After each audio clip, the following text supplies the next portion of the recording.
আপনার জীবনে কখন আসবে ভালো সময়? শ্রীকৃষ্ণের এই 7টি সংকেতেই মেলে উত্তর।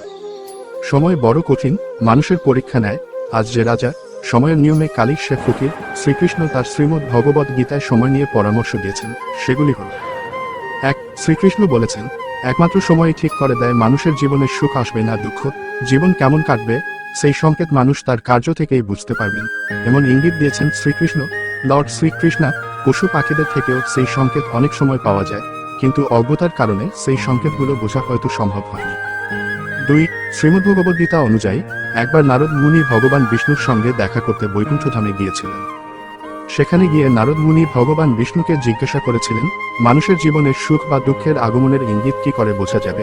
ভগবান বিষ্ণু তখন তাকে বলেছিলেন, যখন কোনো ব্যক্তির চোখ ব্রাহ্ম মুহূর্তে অর্থাৎ ভোর 3টে থেকে 5টার মধ্যে খুলে যায় অথবা ওই সময়ের মধ্যে তিনি স্বপ্নে ভগবানের দেখা পান, তখন থেকেই ইঙ্গিত পাওয়া যায় ওই ব্যক্তির জীবন সমৃদ্ধি ও প্রগতির দিকে এগিয়ে যাবে এবং তার স্বপ্ন যাতে পূরণ হয় তার জন্য স্বয়ং ভগবান তাকে সাহায্য করেন। 3.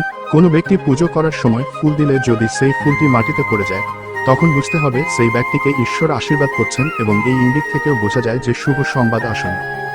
এছাড়াও আরও অনেক সংকেত আছে যেগুলি থেকে ভালো সময়ের ইঙ্গিত পাওয়া যায়। 4. যদি দেখা যায় কেউ হাসি খুশি রয়েছেন, তাহলে এর অর্থ হলো সংশ্লিষ্ট ব্যক্তির মনের মধ্যে ভগবানের বাস রয়েছে, এই সময়ে সবার মনোবাসনা পূর্ণ হবে। 5. এরকমও মানা হয় যে যখন ভবিষ্যতের ঘটনাগুলি আগে থেকেই কেউ স্বপ্নে দেখতে পান, তাহলে তার অর্থ হলো ঈশ্বর সংশ্লিষ্ট ব্যক্তিকে সংকেত দিচ্ছেন যে আগামী দিনে তার জীবনে ভালো কিছু ঘটতে চলেছে। আরও অনেক সংকেত আছে যা থেকে বোঝা যায় জীবনে খারাপ সময় শেষ হয়ে ভালো সময়ের সূচনা হতে চলেছে।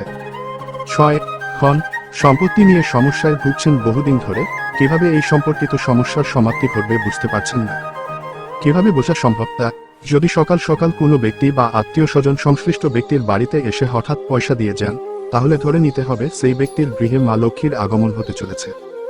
এবং তখনই বোঝা যাবে যে ধন সম্পত্তি নিয়ে যা সমস্যা রয়েছে তা দূর হয়ে যাবে।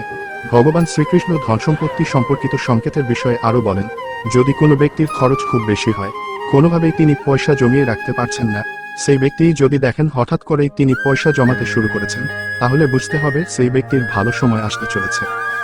7. সবশেষে যেটি বলা যায় তা হলো পশু পাখিদের ইঙ্গিত থেকেও ভালো সময়ের সংকেত পাওয়া যেতে পারে। যেমন কোনো বাদর যদি কারোর বাড়ির ছাদের ওপর আমের বীজ ফেলে যায়, অথবা কোনো বিড়াল যদি সদ্য বাড়িতে বাচ্চার জন্ম দেয়, তাহলে ধরে নিতে হবে ভগবান কোনো সংকেত দিচ্ছেন আগামী দিনে ভালো সময় আসতে চলেছে।